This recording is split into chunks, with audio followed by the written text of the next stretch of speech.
Hello everyone, welcome back to my YouTube channel, Hajeris Global Channel. My name is Deborah Olubodede, your children and teen coach. And yes, this is your go-to space where we help young people, parents, caregivers, and teachers navigate key areas such as mental health, emotional issues, communication skills, goal setting, etc. etc. Today's video is our final episode for our mental health awareness series, and trust me, today's one is something that it is very real, something that many teenagers struggle with. They go through it silently, but they do not just talk about it. Yes. And before I proceed, please if you are yet to subscribe, kindly do so and turn on your notification so that you can get updates once any content is dropped. Yeah, thank you so much. All right, so moving forward, like I said earlier,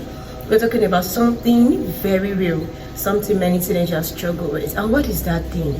Family issues and how they can affect teen mental health. Yes, family issues and how they can affect teen mental health. And of course, let's be honest with ourselves. Not every home feels safe. Not every home feel supportive. Yeah. And the hurtful part is that many teenagers, they grow in homes whereby there is pressure, there is conflict, there is emotional neglect. And what hurts me most and more is that these teenagers, they go out there, they go to school, online, they continually smile, while deep inside they are going through a lot, they are carrying a lot. So that is why that's why we want to talk about this important video. Yes, so that they can know that they are heard, they are seen, and then we need to work around it. And yes, of course, I won't be doing this alone. That is why I have to call someone. I have to invite our important guest. He is a father of two, to help unpack things that affect the student, that's family issue, how they affect teenagers. All right, so family, welcome with me our important guest, the person of Mr. Adelapo Olawale. So Mr. Adelapo Olawale, welcome. Hello everyone, I'm Adelapo Olawale Samuel. Yes. HSC practitioner, professional, a father, a husband. It's highly insightful to be here and to talk about this. I'm not vastly experienced, but in this way I will share with you today. Thank you. All right, welcome Mr. Olawale, and thank you so much for coming here. All right, so without wasting much of our time, I'm just going to be asking you a few questions and then he will be helping out. All right, so Mr. Olawale, when we talk about family issues, what exactly do we mean and how do they show up in a teenager's life? When we talk about family issues, we talk about family conflicts in the home. We talk about parents neglecting their duties and responsibilities. And all these have a good turn, a bad turn rather, on the child's mental health. You know, a child that has been neglected, that the parents didn't make time to bond with them, they feel neglected, they don't feel the parental love. You know, emotionally they are drained. You know, they don't feel the parental love they should have. So going out there into the society, into their schools, you know, they will have this low self-esteem kind of. They won't be able to relate well with other children. Because it will really affect their mental health. And that is true. Thank you so much for that insight. I mean, when parents neglect the duty of children, you will see it in their life because they have this low self-esteem. Thank you so much, our HSC of that. All right, moving on to the next question. Why do you think problems at home affect teenagers so deeply that even if they don't talk about it openly, it still affects them? Why do you think so? You know, sorry, the question again. All right, so why do you think problems at home affect teenagers so deeply? So the problem at home, you know, home is the first core support system of any child. You know, as we all know, the first process of socialization is from the family. Yes. So whatever the child gets nurtured with from home is what he will bring outside. So the home is a very core support system in a child's life. Whatever support the child have at home is what we show outside. So I think everything it's important because everything begins from the home, and it's important parents should take a good cognizance of these things, because every values, nurture, norms, values, everything begins from the home. Thank you. Thank you so much for that. Wow. You know, when they say charity begins at home, everything, the parents are the first teacher. So whatsoever it is that these children sees at home, it's kind of like affects them. Thank you so much for that answer. All right, moving on to the next question. Can you please share some common family situations that affect teenagers' mental health? Let me say overreacting, controlling. You know, when you're overreacting, anything the child does, you know, sometimes we parents, we face one or two things going out there hustling at the place of work, in a society environment. You know, we are faced with a lot of things, challenges there and there. We shouldn't take this home, because when we get home and we pour the issue, the anger on our children, it is so bad. You know, we shouldn't do that. We should be an abode where our children will run to and will feel safe. You know, when you have anger issues, when you have favoritism, also it's a key. You know, when you favor a child and the other, you know, it's a key factor to it. We shouldn't allow that. We should love all children equally. Even if you love one and the other, let it be inside of you. But when you are showing it, let it be equal among them. So don't nag at them, don't shout at them. Correct in love, correct them in love. They are kids, you know. We should understand their emotions, which is very, very important. Thank you. Thank you so much for that. That's one key thing. Favorism, yeah, comparing children together, comparing this one is more smarter than you. Why can't you be like your brother? Why can't you be like your sister? Thank you so much for that. Yeah, favorism. All right, so we are moving on to the next question. Yeah, we're moving on to the next question. So yeah, my question says, how can a teen know that what's happening at home is starting to affect their mental health or behavior? You will notice these signs, like, you know, a child in school, you will start noticing that this child is losing concentration. Like, you start seeing lagging behind in his academics, score grades in school, and this child will be, you see isolation.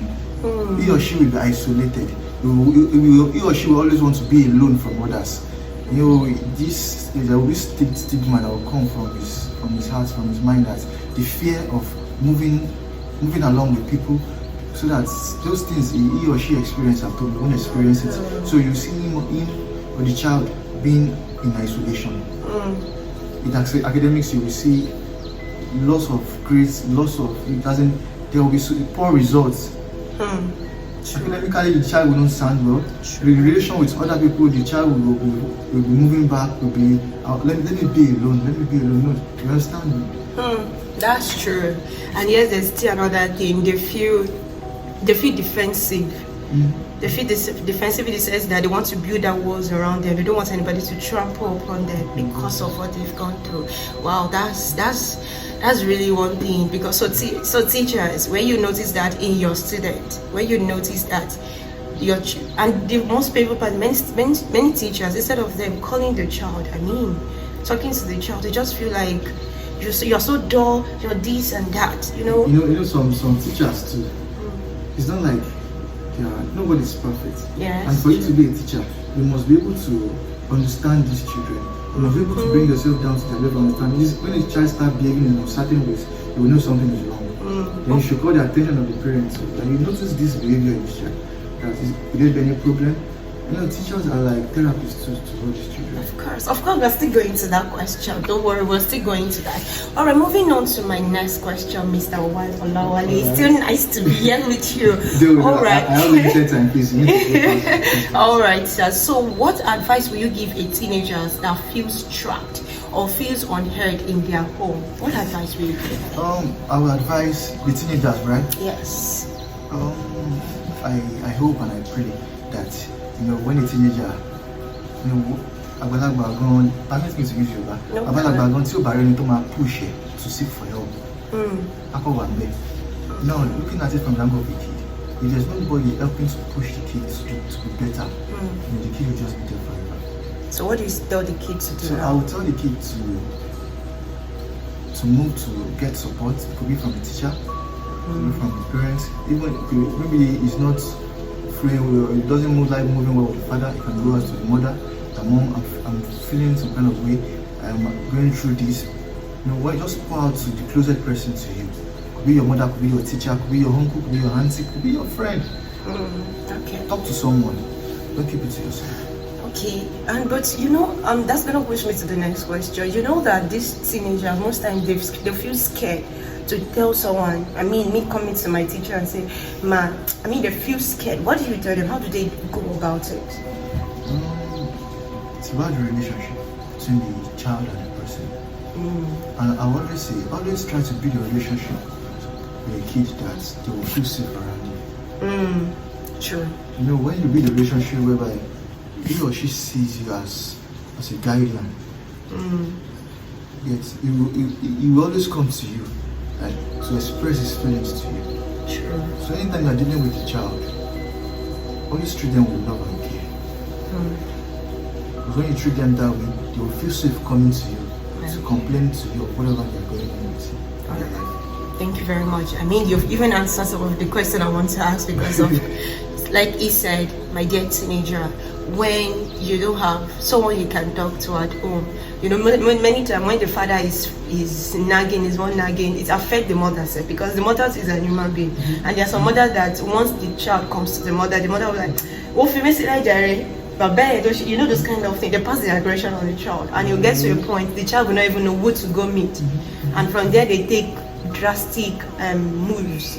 They don't see the right person. All right, thank you for that. So we're almost done. So yes, there's another question I want to ask. What are the healthy steps, healthy tips that you can tell a child that is going through all this family issue? How can the child protect his or herself and her mental health? Well, it's not perfect. Few things the things you do is if you can go out there, don't move away from isolation. You can join a group, maybe a church group, maybe it could be from your church, maybe fellowship. Just join a group, a positive oriented group that when you move with them, you will feel alive, your spirit will be lifted, your emotions will be lifted. You won't be that low self-esteem won't be there anymore. Then you can go to teachers, counselors in your school, because there will always be a place for you to look around you.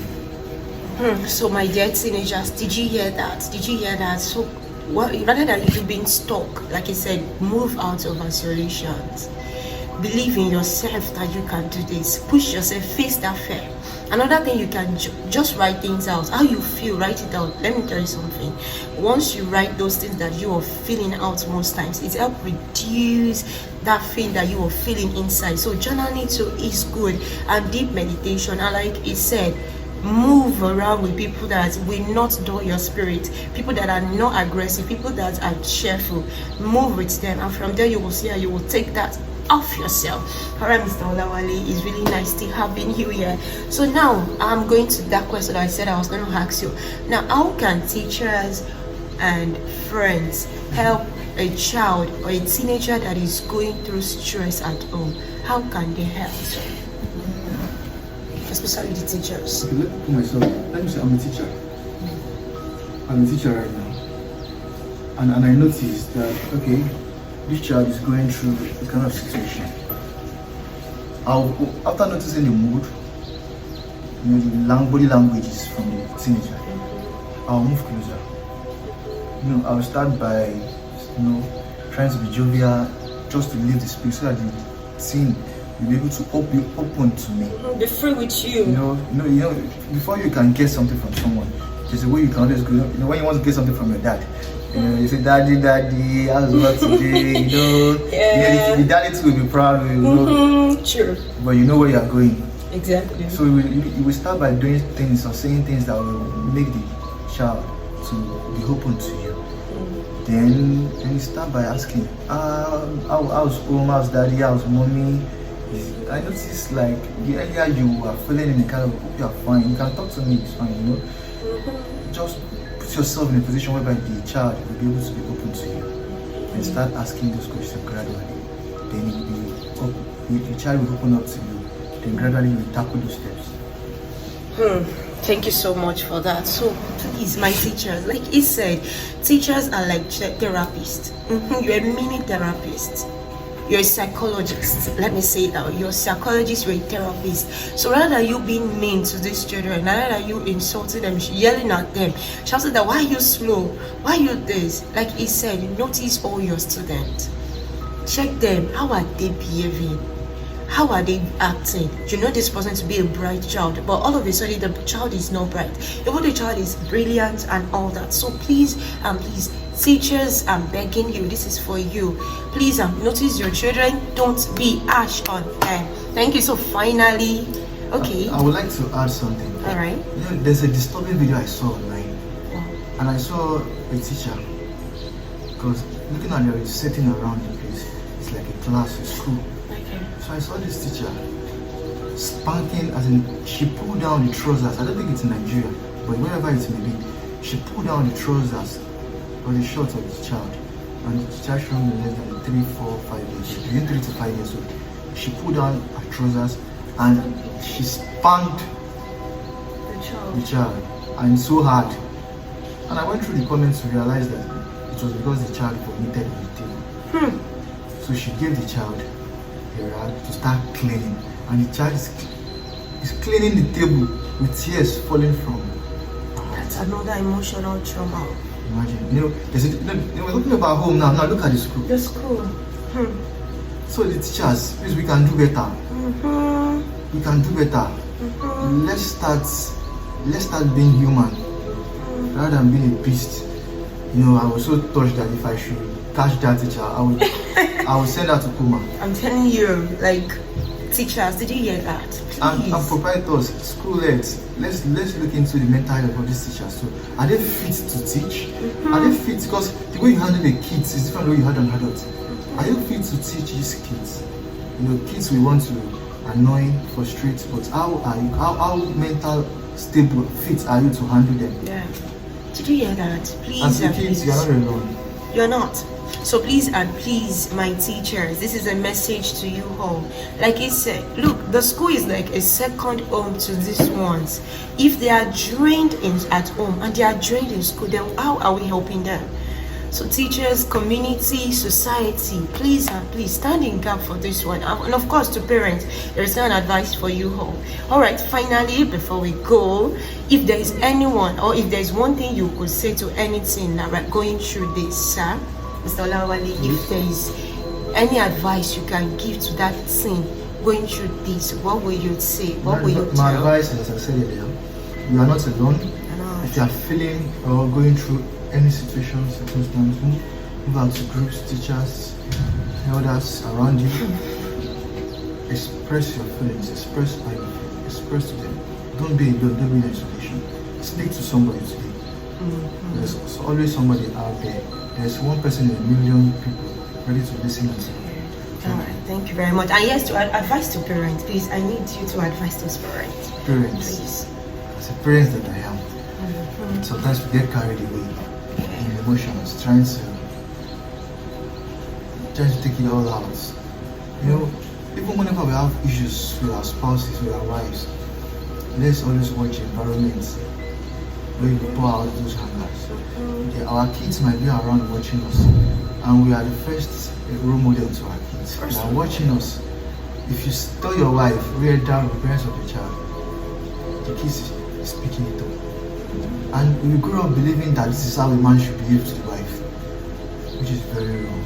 So let's do better. Even we have to have issues or to take out our angers with our wives, let's do them away from our kids. Whatever we do in front of our kids, let me sure we're doing the right thing, because we are the first role model of our kids.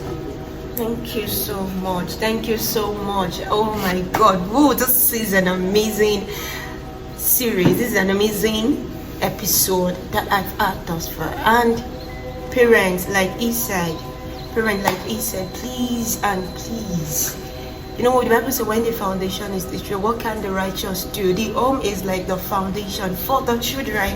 And if they are going through this at their early stage, it's going to affect them. It will affect the way they talk, the way they carry themselves. They will not be able to even look at people in the eyes. They will be scared. They will be timid. And that is the reign. And as a mental health advocate, please, I'm begging all parents out there that you can do better. Let these ones be loved. Let the home be a safer place for this one, a peaceful place for this one. Yes and yes. Oh God, thank you so much, Mr. Olawale Adelakun, for this. HSE is a health and safety officer, and I believe he has spoken well to us. So if this resonates with you, dear parent, dear teenager, dear teachers, please pick your horn. And yes, to my teens watching there, please let me tell you that you are not alone. You were loved, you were cherished, and it is not your fault that all these things are going on at home. Like he said, move out there. You own your life after God. Yes, you own your happiness, you own your life. Go out there and live your life. And yes, please, you can put your parents, your families in prayers. When you are praying, Lord, help build this home. And trust me, prayer answers. God answers prayer. So if this resonates with you or you enjoyed this episode, kindly like, comment and share. And of course, if you have any question, drop it in the comment section. I will be willing, I will be available to answer you. All right, and yes, this ends our episode, our mental health awareness series. Till we meet again here on Joyous Global Channel, remain blessed, stay joyful, be at peace.